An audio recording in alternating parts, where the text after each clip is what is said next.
แก้ไขหกโอยเพียงเนาะหกโอยย่อคางปรุงคางอีกวิธีหนึ่งก็คือขั้นตอนการโค้งหัวเด้อ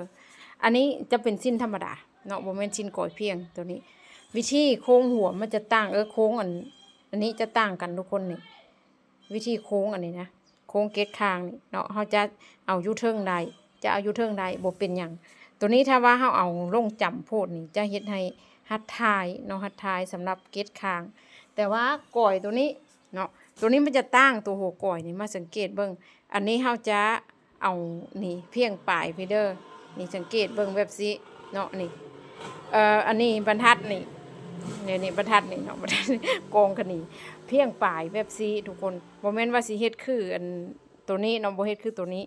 นี่เบิ่งสังเกตเบิ่งนี่ถ้าว่าเป็นคือชิ้นธรรมดาเขาจะเอามาสามารถเอาเทิงได้แต่ว่าถ้าว่าเป็นก่อยเพียงนี่เขาต้องได้นี่สังเกตเบิ่งได้ดีตัวบรรทัดนี่เนาะต้องเพียงตัวนี้เลยโค้งขีดนี่ต้องเพียงตัวนี้เลยต้องกวมเอาถ้าสมมติว่ามันย่อมันหยั่งเนาะเมนูก็บอกเรื่อยๆได้อัน FC ถามมาเนาะปรุงข้างเนาะมันเป็นย้อนใจเหตุหยังน่ะก็คือขั้นตอนการโค้งนี่ก็สำคัญเนาะนอกจากขั้นตอนอื่นแล้วก็คือจะดึงขั้นตอนโค้งนี่เด้ต้องให้ลงมาลุมแบบสีต้องโค้งกินข้างสีหลายๆก็ปกติแน่แบบนี้เด้อวันนี้ถ้าว่าผู้ใดที่อยากเป็นเนาะยิบชิ้นยิบแพ้ทุกคนก็อย่าลืมคู่มือยิบชิ้นสู้ง่ายเป็นไวครบสูตรครบไซส์แบบละเอียดครบจบต้องคู่มือแม่หนูเนาะ